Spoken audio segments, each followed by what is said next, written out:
હું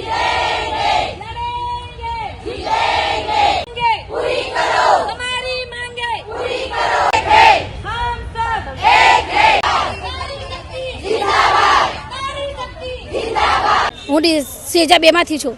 આજે અમારે હાઈકોર્ટનો ચુકાદો થયો છે પગાર વધારો, પણ સરકારે અમારો પગાર વધાર્યો નથી। અમારે 10,000 પગાર છે। 10,000 પગારમાં અમારે કઈ રીતે ઘર ચાલવું, અમારે ઘર ચાલવું, છોકરાઓને ભણાવવું, અમારે કેટલું શોષણ અમારા ઉપર આપ્યું છે સરકારે, જે અમે હવે સહન કરી શકતા નથી। એટલે આજે અમે આ લડત કરી છે। પગાર સમયસર મળે છે બરાબર, પણ કામ કેટલું વધી ગયું છે। ઓફલાઈન કામગીરી, ઓનલાઈન, અને કામ જેટલું કામ અમે સરકાર અમને કરાવવા માંગે છે એટલો પગાર અમને આપતા નથી બરાબર। અને અમારે જેટલું કામ અમે જે ઓનલાઈન અને ઓફલાઈન જે અમે કામ કરીએ છીએ એના પ્રમાણે તો આ પગાર કશું જ ન કહેવાય। જે હવે મજૂરી જાય છે ને જે લોકો બટાકાના ને એ લોકોને મજૂરી, એ લોકોનો પગાર અમારા કરતાં તો વધારો હોય છે ના। અમને ખાલી બાળકોના પોષણ માટે જ અમે જોડાયા હતા આ કામમાં, કે બાળકોનું પૂરક પોષણ અને કુપોષિતમાંથી પોષિતમાં લાવવા। આંગણવાડી કાર્યકર છું, પણ આજ તમામ બહેનોને, મારી બહેનોને બહુ જ તકલીફ પડે છે।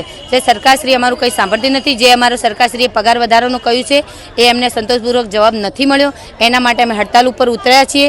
આજ તો અમે 1 અઠવાડિયાની હડતાલ કરીએ છીએ, પણ અચોક્કસપણે હડતાલ પર અમે ઉતરવા બધી બહેનો માગે છે, કારણ કે અમુક જગ્યાએ કામ નેટવર્ક પકડાતું નથી, પણ સરકારશ્રી દબાણ કરે છે તમે કામ કરો, પણ મારી બહેનો ત્રાહીમામ થઈ ગઈ છે।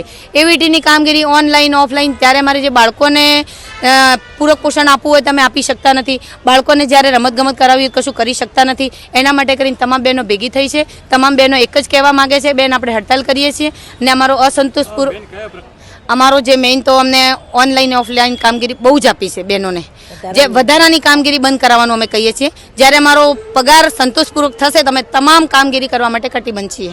સરકારશ્રી સુધી અમારો આટલો સંદેશ પહોંચતો કરો। જે જગ્યાએ ઓનલાઈન ઇન્ટરનેટ ના હોય તો તમે કે ઓનલાઈન એવીટી ભરો। હવે જે FRSની કામગીરી છે, આપણે તમામ એમના વાલી આપણી સમક્ષ ઊભા હોય છે તો FRSની કામગીરી થતી નથી। આજે અમારું કામ એટલું બધું વધી ગયું છે કે ઓનલાઈન અને ઓફલાઈન બંને રીતે અમારી બહેનોને કામ કરવું પડે છે।